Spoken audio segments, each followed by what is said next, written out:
Olá, internautas que acompanham o portal Agora Alagoas. Como de sempre, nós estamos aqui tendo a oportunidade de entrevistar personagens, figuras políticas das mais influentes para levar a informação, um conteúdo atualizado para você todas as semanas. Hoje nós temos o prazer de conversar com um dos alagoanos mais respeitados no cenário político, jornalista e que já teve também em seu currículo passagens pelo Ministério do Estado nas pastas da Secretaria de Coordenação Política e Relações Institucionais em 2004 e 2005, no Ministério do Esporte entre 2011 até 2014, na pasta do Ministério também da Ciência, Tecnologia e Inovação em 2015 e da Defesa entre 2015 e 2016. Foi secretário da Casa Civil do Governo de São Paulo em 2018 e presidiu a Câmara dos Deputados quando relatou o novo Código Florestal e foi deputado federal por 6 mandatos pelo estado de São Paulo. Aldo Rebelo, alagoano, quanta satisfação conversar com você, amigo. Satisfação é minha. Um grande abraço a você, Derlan, e um grande abraço aos nossos internautas. E uma alegria poder conversar com os alagoanos. A pergunta que não quer calar, sua trajetória política, Aldo, saindo de Viçosa, fala um pouquinho de como começou até chegar a ser uma das pessoas que mais conseguiu atribuições no Ministério entre 2005 até 2018.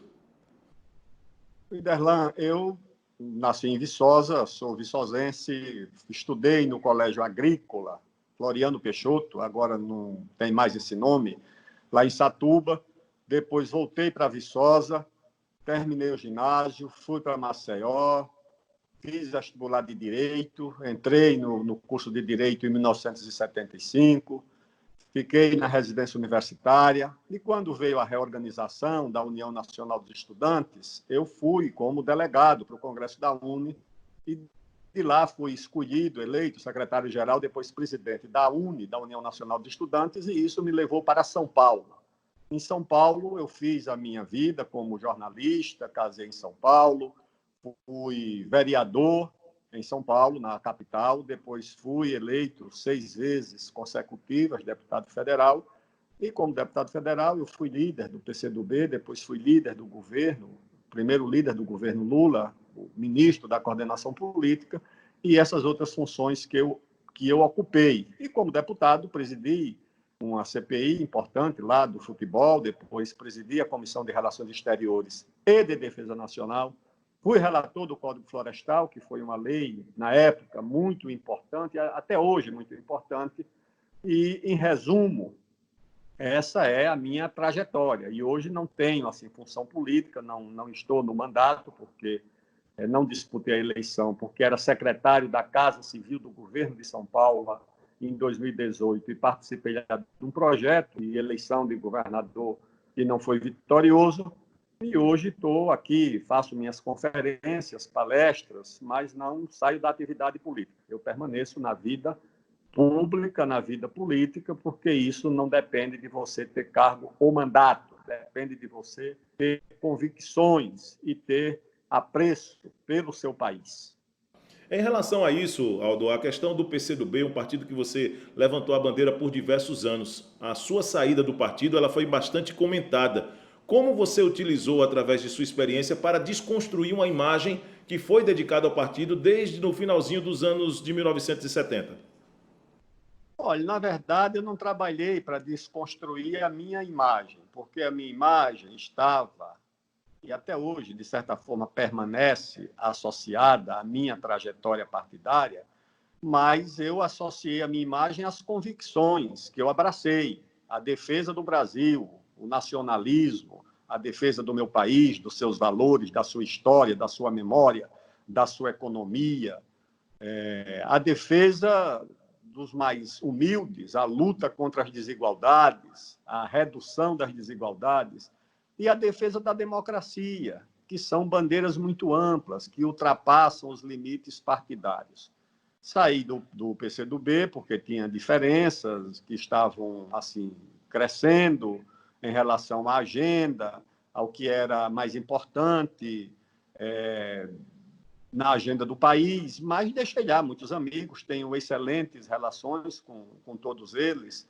Não foi um rompimento, né? Foi um afastamento para que, inclusive, na minha assim, justificativa, permanecer fiel aos valores, às ideias e à plataforma que eu defendi durante toda a minha vida. Os partidos de esquerda se inclinaram para uma agenda mais de comportamento, uma agenda muito mais de escolhas assim biológicas no lugar de ideológicas, não mais as ideias, os projetos coletivos, mas os projetos de comportamento ligados à raça, gênero, essas coisas que eu acho que são importantes, mas não prosperam se não houver um projeto nacional. Eu saí, mas as minhas ideias, eu acho que a elas eu continuo com fidelidade. Como você avaliou a sua passagem pelo PSB? Foi logo o partido que você escolheu, né, para poder assumir um posicionamento político partidário depois da saída do PCdoB? Eu tinha, né, uma relação de muita amizade com o Eduardo Campos, né, era meu amigo, amigo de família, né, de passar dias lá com a família dele. Eu era muito amigo do governador Miguel Arraes, né, com quem também tinha uma relação muito próxima. E, por essa razão, eu mantive laços muito próximos com o PSD e fui para o PSB. Mas depois o PSB entrou num projeto de trazer o ex-ministro da Justiça, ex-ministro do Supremo, o Barbosa, como candidato a presidente. E eu acho que a solução da política não está nas corporações do judiciário. Pelo contrário, eu acho que um dos problemas da política foi o empoderamento das corporações do judiciário, que ajudaram a criar um clima no país de negação da política, antipolítica, e eu não queria partilhar desse projeto, me afastei por causa disso, não tenho nada contra o ministro, mas eu tinha contra o PSB acenar com a hipótese de ter o ministro como candidato a presidente. Por essa razão, me afastei, me ofereceram a chance de construir uma pré-candidatura pelo Solidariedade. Eu tentei, mas aí já não havia mais tempo para isso. Fui para a Casa Civil do governo de São Paulo, aliás, um governo do PSB, porque o governador de então era meu amigo e me convidou para ajudá-lo na tarefa de construir a candidatura ao governo de São Paulo. Eu fui e depois me afastei da vida partidária, mas não me afastei da atividade política. O que é que você pretendia naquela oportunidade, quando seu nome começou a ser trabalhado como possível candidato à presidência da República, para poder fazer um diferencial naquele momento, Aldo? A minha ideia é que o Brasil estava mergulhado, e acho que permanece ainda hoje mergulhado, num processo de completa desorientação. Uma pessoa desorientada já é capaz de cometer desatinos, tá certo? E não ter noção do que é importante na sua vida, na sua relação profissional, familiar, com os amigos, nas suas relações sociais. A desorientação é um problema para os indivíduos. Você imagine um país com as suas elites políticas desorientadas, sem saber quais são as prioridades do país, vivas, como permanece até hoje, em torno de uma agenda absolutamente secundária. A agenda que divide o Brasil não é se nós devemos retomar o crescimento da economia ou não, retomar o desenvolvimento, reindustrializar, retomar os investimentos em ciência, tecnologia e inovação para aumentar a competitividade da economia brasileira. Não é em torno do fortalecimento das Forças Armadas, da modernização das Forças Armadas. Não é a agenda do fortalecimento da nossa agricultura e da nossa pecuária, da democracia, da redução das desigualdades. Não, a agenda é em torno do comportamento dos indivíduos, das pessoas, das suas escolhas, da sua raça, da cor da pele, do gênero. Ou seja, isso não é fator para dividir o país, não pode. Não é que o país não se divida, já se dividiu. Na independência, o Brasil se dividiu entre quem queria e quem era contra a independência. Na abolição da escravidão também, na República também. Em 30, quando o Brasil se modernizou, industrializou-se, também havia quem... Mas eram causas que dividiam o país. Não eram comportamentos dos indivíduos. Não era isso que dividia o país. E hoje, infelizmente, é. Ou seja, parece que que as pessoas olham principalmente para os seus projetos individuais e não para um projeto coletivo. Eu queria discutir essas teses, eu queria dizer que o Brasil pode unir amplas forças econômicas, políticas, sociais, intelectuais, em torno de 3 grandes objetivos, que é voltar a crescer, sem o que o país não tem solução para nada. Não adianta achar que vai ter solução se o país não voltar a crescer. Eu fui ministro de 4 pastas, presidente da Câmara. Aprendi, pelo menos, que quando o país cresce, você tem dinheiro para tudo. Quando o país não cresce, esqueça, não tem dinheiro para nada. Não tem como resolver crise fiscal de município, que estão aí se acabando com o declínio do fundo de participação dos municípios, a receita dos estados caindo. São Paulo caiu 30% a arrecadação em maio. Todos os estados estão numa situação de penúria. A União também não tem dinheiro para nada. Vai cancelar esse auxílio emergencial para as vítimas dessa pandemia, porque não tem dinheiro. Ou seja, e nós estamos discutindo o sexo dos anjos, ou além dos anjos, tá certo? De quem quer que seja. Não, isso não está certo. O Brasil precisa reduzir desigualdades que têm aumentado gravemente. Você vai na Avenida Paulista, em São Paulo, eu moro do lado da Avenida Paulista. Todo dia chegam famílias nas marquises. Você viu que é gente que acabou de perder a casa, porque chega com móvel, com geladeira, com tudo. É uma família que perdeu o lar naquele instante. Aqui em Alagoas, eu vi uma notícia uma vez nos jornais dizendo que em Maceió a população está procurando lenha, porque não tem dinheiro para comprar gás. E as pessoas vão discutir o comportamento, a vida privada. O que é isso? Por favor, o Brasil vive um processo democrático açoitado pelas corporações. Ministério Público, Polícia Federal, o Judiciário, acham que mandam mais no país do que os eleitores, que tem mais legitimidade para decidir o destino da sociedade do que o eleitor. Promotor quer ser o prefeito, quer ser o secretário, quer ser o governador. Ele é quem quer ser a autoridade. O Supremo quer decidir se o presidente da República nomeia ou não um ministro, um delegado. Ou seja, onde é que nós vamos parar? A Polícia Federal quer autonomia, como se não pertencesse ao Estado brasileiro, como se quisesse estivesse acima do Estado brasileiro. Eu acho que o que ameaça a democracia, ao contrário do que as pessoas pensam, não é o comandante do batalhão, não são as Forças Armadas. O que ameaça a democracia no Brasil é o empoderamento de corporações imaturas, que não estão preparadas para conviver com a democracia, que foram empoderadas e olham para o próprio umbigo, são corporações narcisistas. Eu era partidário de fazer esse debate, que permanece atual até hoje. É verdade, Aldo. Dentro desse posicionamento seu, eu gostaria que você falasse também, por gentileza, por vivenciar também como jornalista várias situações em sua carreira, o comportamento mesmo do presidente da República, Jair Bolsonaro, com alguns veículos de comunicação e as saídas constantes de ministro também. Até que ponto isso gera uma inconsistência? No caso específico de Sérgio Moro, que participou de todo o processo que tramitou na saída também, na mudança realmente de partido no país, no comando do país, do PT, para a chegada até então de Jair Bolsonaro, por favor. Nessas duas questões.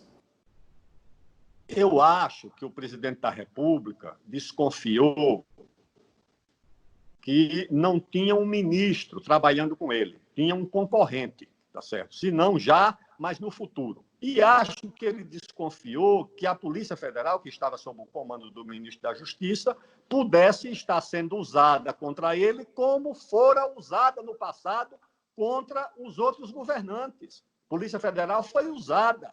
O ministro Moro, quando juiz de Curitiba, chegou a vazar criminosamente um áudio da presidente Dilma, incorreu em crime, esse crime permaneceu impune até hoje, mas ele vazou um áudio da presidente da República, comunicação da presidente, quando a questão já não estava mais na alçada dele, estava no Supremo. Aquilo foi uma atitude criminosa. Esse presidente da República, o atual, elegeu-se com base nos crimes praticados por essas corporações, nas invenções de pedaladas e outros feitiços que foram criados para tirar do governo a presidente da República. para desacreditar a política, a democracia. Mas o presidente atual, Bolsonaro, provavelmente desconfiado de que esse feitiço do qual ele se beneficiou pudesse se voltar contra ele, então, forçou, de certa forma, a demissão do ministro Sérgio Moro, que agora está em campanha aberta, é um dos prováveis candidatos aí para 2022. E com a mídia foi a mesma coisa, entendeu? A mídia foi outra corporação, que ao lado do Ministério Público e do Judiciário, principalmente de primeiro grau, formaram essas corporações um consórcio para destruir a política. E isso não é uma novidade. Em 64 aconteceu a mesma coisa. Todos os principais jornais do país apoiaram, aliás, antes dos militares. Depois todos tentaram colocar toda a responsabilidade nos ombros dos militares. Mas a mídia apoiou, os grandes jornalistas, gente que depois, inclusive, passou a receber indenizações por perseguição do regime militar, essas pessoas escreveram editoriais. O Antônio Calado escreveu editorial, o Carlos Heitor Coni, o Alberto Dines, foram editorialistas a favor do golpe. A CNBB, que hoje aí parece também como uma organização de defesa da democracia, fez nota oficial, manifesto a favor do golpe. Então, isso tudo aconteceu. O presidente atual sabe disso, portanto, ele procurou também se distanciar um pouco da mídia, né? Tomar cuidado e até mover uma certa campanha.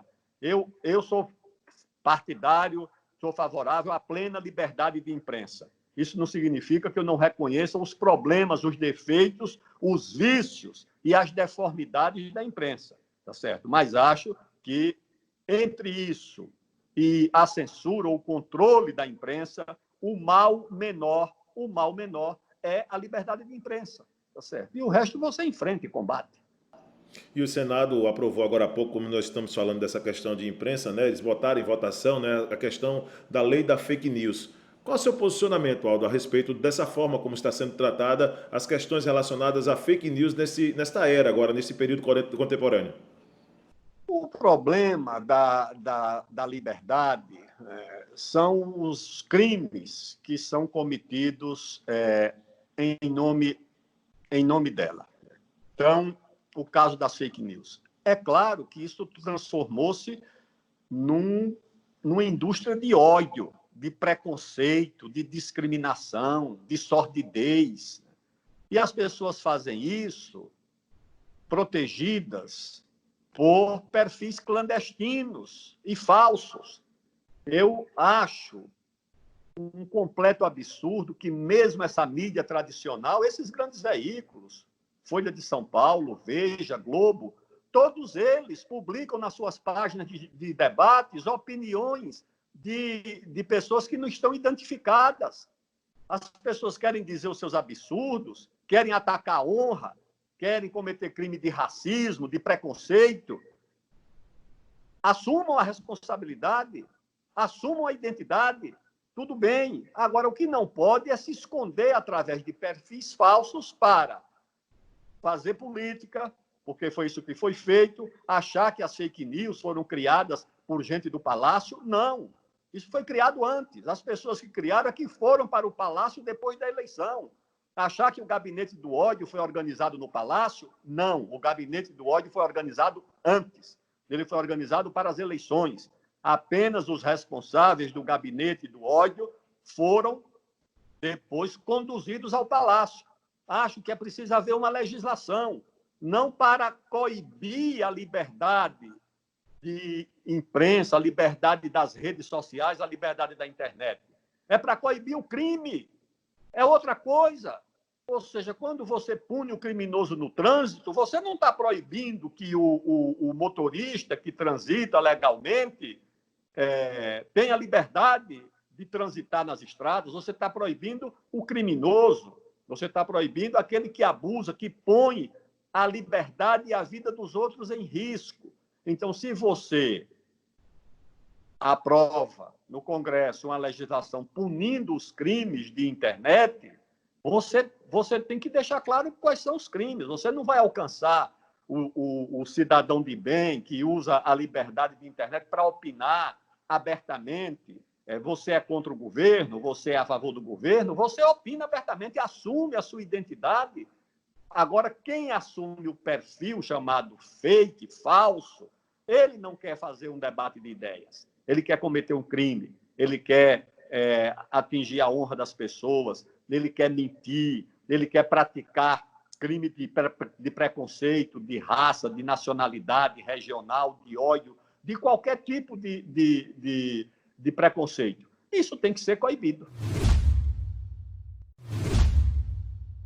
Estamos conversando com o jornalista Aldo Rebelo, ele que assumiu várias pastas nos ministérios, que trouxe, inclusive, situações no primeiro momento dessa entrevista para os nossos internautas e posicionamentos específicos sobre o momento político no país, principalmente no atual momento da presidência da República. Vamos continuar a conversa exatamente com o Aldo aqui conosco. Aldo, em 1994, você apresentou um projeto de lei que proíbe a adoção pelos órgãos públicos de inovação tecnológica poupadora de mão de obra. Gostaria que você especificasse quais os benefícios que esse projeto já trouxe de 1994 até agora, 2020. Esse projeto foi especificamente o que proibia a implantação das chamadas bombas automáticas nos postos de gasolina. Havia algumas iniciativas no sentido de substituir essa mão de obra dos frentistas de postos de gasolina pelas bombas automáticas. Era uma época de muito desemprego e, junto com o então ministro do Trabalho, do presidente Fernando Henrique, que era o Francisco Dornelles, eu apresentei um projeto proibindo esse tipo de inovação, porque não trazia nenhum benefício para a população e causava o desemprego, na época, em torno de 360 mil frentistas em todo o Brasil. Eu tive o apoio do governo, do ministro do Trabalho, do presidente Fernando Henrique, que depois sancionou o projeto lá numa celebração com os sindicatos, com os trabalhadores. Mas, claro que os desafetos diziam, não, porque isso aí é proibição da ciência e da tecnologia. Não. Em alguns países, por exemplo, países que fabricam elevadores automáticos, mas não usam. Por que não usam? Porque querem empregar o trabalhador que toma conta do elevador, que conduz o elevador. É uma questão do emprego, do salário e também da segurança, porque você colocar pessoas com doenças respiratórias, mulheres grávidas, para manipular bombas de posto de gasolina, não é uma coisa segura. Às vezes, gente que chega no posto, irresponsável, fumando, vai manipular uma bomba de gasolina, tem risco de incêndio, de acidente. Então, isso era um projeto que poupava a mão de obra sem nenhum benefício social ou de segurança para as pessoas. Em 2003, você também lançou o projeto, como deputado, apresentou o projeto que instituía o Dia Nacional do Saci Pererê, inclusive um personagem folclórico da nossa cultura, data 31 de outubro, visando substituir a importação cultural do Halloween. Trazendo mais para a nossa realidade, foi essa a ideia do projeto, Aldo? Exatamente. O Saci Pererê é um personagem da vida, da história do Brasil, que ganhou projeção no livro do Monteiro Lobato. Monteiro Lobato é que deu projeção ao Saci Pererê, é um personagem das florestas de todo o Brasil, uma mistura do imaginário do índio e do africano. E aqui no Brasil, a classe média, que visita Miami, importa todo o lixo cultural que vem em Miami e acha que o Halloween é uma coisa fenomenal. E trouxe para aqui essa ideia de comemorar o Halloween. Eu digo, olha, no lugar do Halloween, o Brasil tem também o seu folclore, tem a sua história. O que é o Halloween? O que é o Dia das Bruxas? Se não também uma manifestação folclórica do imaginário dos Estados Unidos. Então, eu apresentei esse projeto com um grupo lá de São Paulo, que tem chamados Observadores do Saci, pessoas que cultuam essa tradição do Monteiro Lobato. Isso acaba sendo um link também com outro projeto que você acabou também tendo a autoria, daquele que se diz Limitação de Estrangeirismos na Língua Portuguesa, é por aí? Também, porque esse era um projeto de proteção, chegou a ser aprovado na Câmara, no Senado, e na volta para a Câmara terminaram arquivando no momento em que eu não estava na Câmara, eu acho que estava no Ministério. Qual o sentido da proteção da língua portuguesa?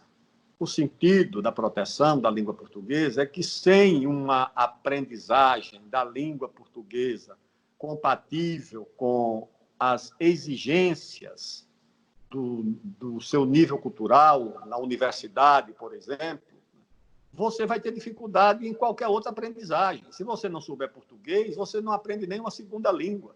Eu tenho experiência com pessoas com as quais trabalhei, que quando tentavam traduzir do inglês para o português determinadas expressões, elas não tinham o vocabulário em português.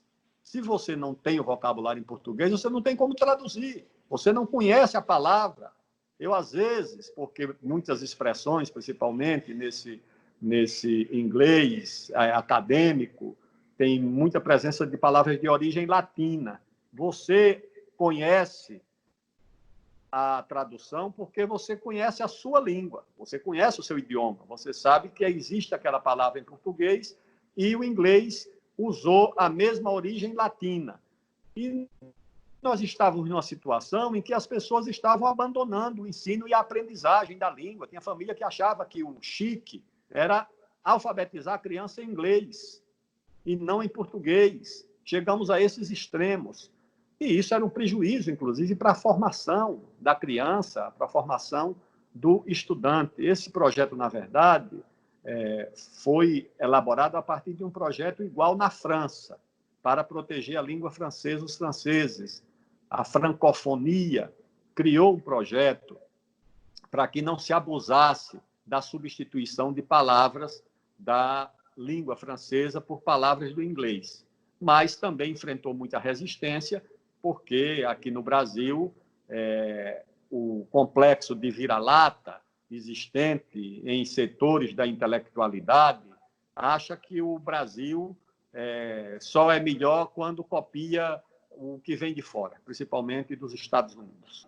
Deixa eu trazer para um tema agora atual, Aldo, a respeito dessa nossa conversa aqui, auxílio emergencial. Muita gente tem falado que esse auxílio para o período de pandemia foi uma das grandes atitudes feitas pela atual presidência da República. Eu gostaria que você falasse tecnicamente, como profundo conhecedor da política no país, a sua opinião a respeito desse auxílio emergencial. O auxílio emergencial surgiu como um clamor. A ideia inicial do governo era propor um auxílio de R$ 200. A Câmara tentou elevar para 500 e o governo, para não deixar a iniciativa nas mãos da Câmara, terminou propondo 600, que foi o que terminou sendo aprovado. Essa emergência corresponde, porque ele ainda está sendo pago, a uma necessidade. Qualquer cidade pobre do interior do Brasil recebeu um movimento na sua economia, no comércio, fruto do pagamento desse auxílio, que é um dinheiro que vai direto para a economia, vai direto para o consumo. Esse não é um dinheiro que as pessoas vão usar para viajar para o exterior, para fazer turismo, para comprar bens de luxo, nem para guardar na poupança. É um dinheiro que as pessoas estão usando principalmente na alimentação ou para qualquer outra emergência das famílias mais pobres. Então, isso, na verdade, foi uma coisa muito boa para os mais pobres e para a economia do Brasil, que respirou por conta desses recursos, principalmente a economia das cidades mais pobres e do comércio de subsistência. A má notícia é que o governo vai acabar com esse auxílio, ou vai reduzi-lo bastante, no momento mais grave, porque quando o governo criou, o desemprego ainda não tinha se abatido com a violência que se abateu mais recentemente. As pessoas ainda tinham alguma reserva para consumir no momento de dificuldade.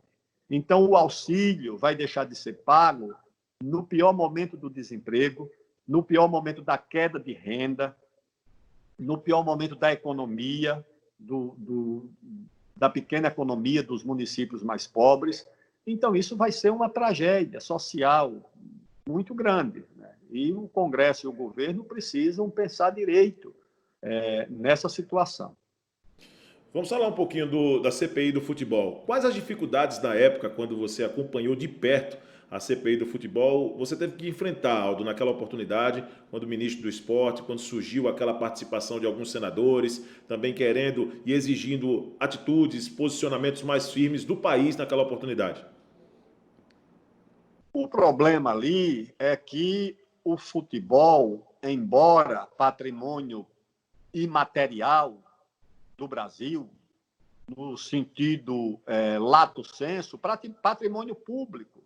As pessoas consideravam a seleção brasileira uma representação legítima, autêntica do país.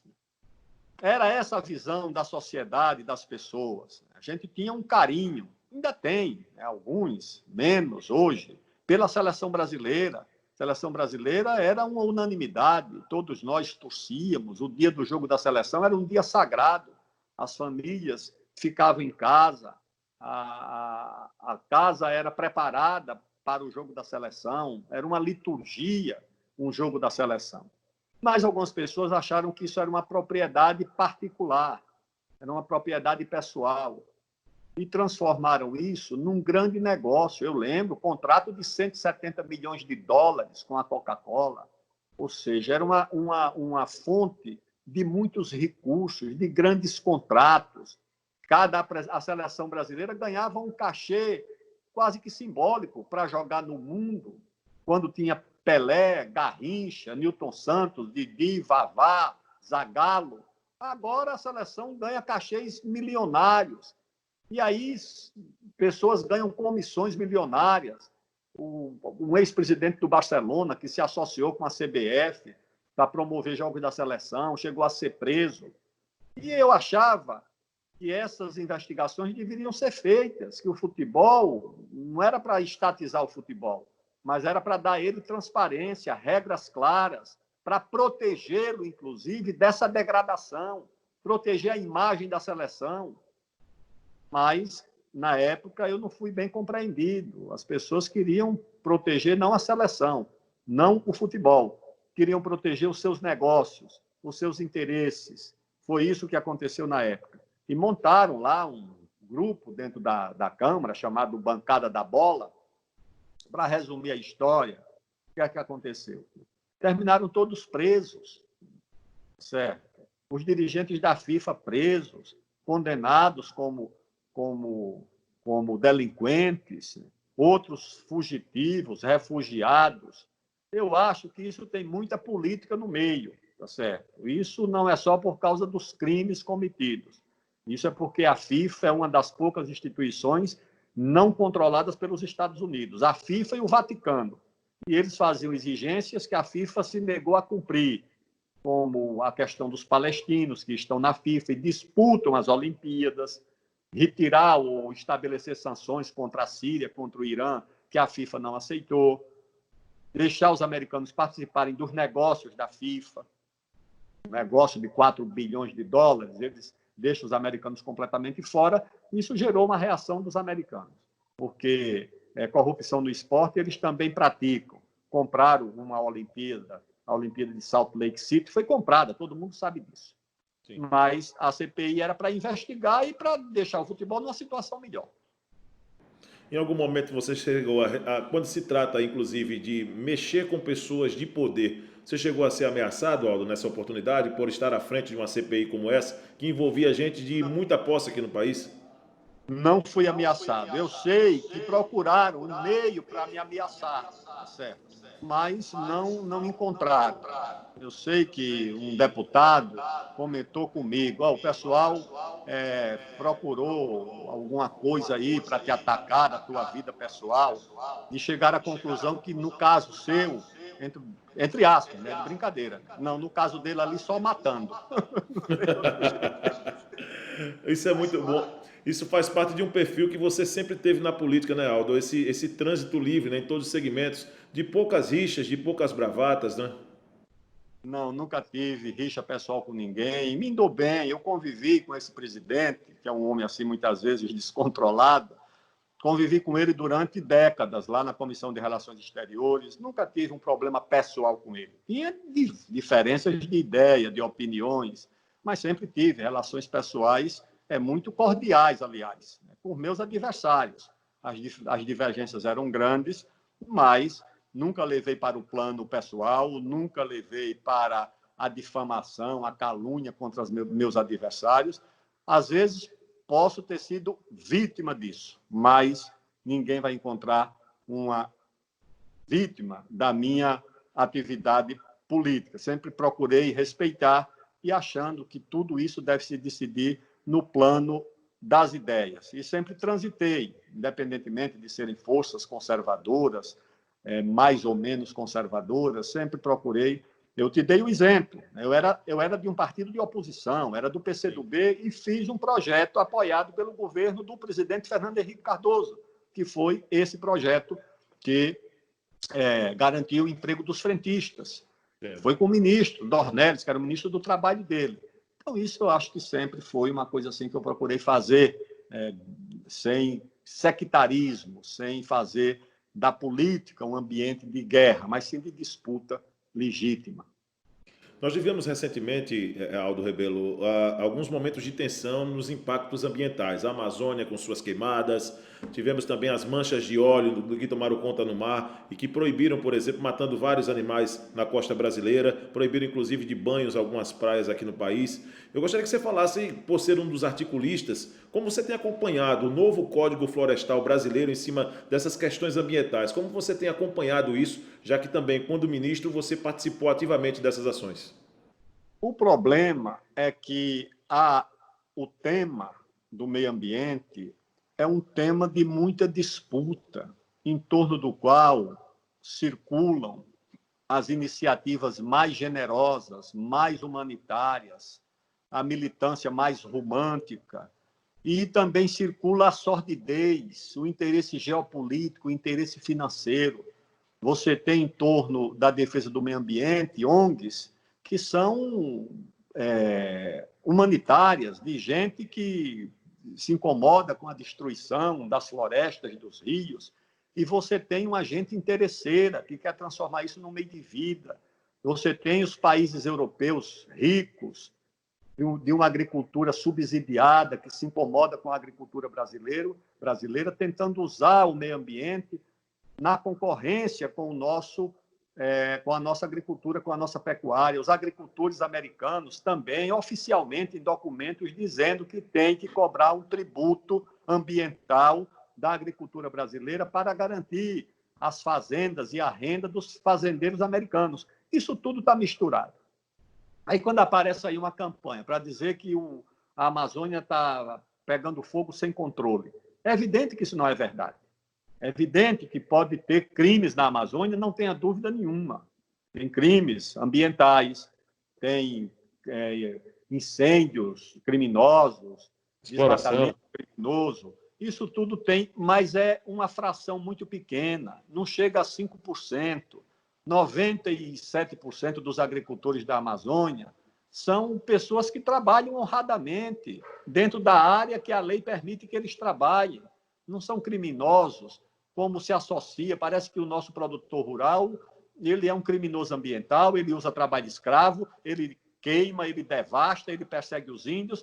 É uma imagem para comprometer a nossa agricultura e a nossa pecuária lá fora. E o Código Florestal do Brasil não tem nada no mundo parecido com o rigor, com as exigências do nosso Código Florestal. Nada que se assemelhe. Eu andei pelo mundo inteiro, conversei com a ministra do Meio Ambiente da Suécia, nem sabia o que era a reserva legal, que é essa área dentro da propriedade que o produtor brasileiro é obrigado a deixar para proteger o meio ambiente, e na Amazônia são 80% da propriedade.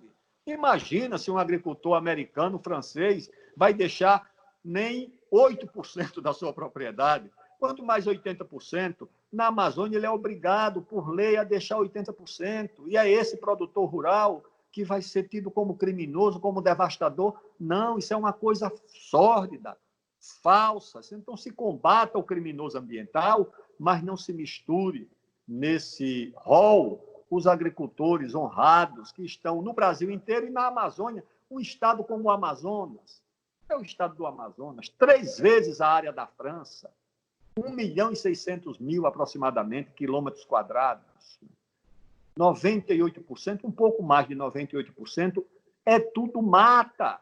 2% é para ter cidades, Manaus e as outras cidades, a infraestrutura, as estradas, toda a pecuária, toda a agricultura, tudo isso que é usado no estado do Amazonas não chega a 2%. 98% e um quebrado está lá do jeito que Deus deixou. E você vai dizer que na Amazônia é o pior problema ambiental do mundo. Calma, né? Paciência. Isso não é aceitável, isso não é razoável.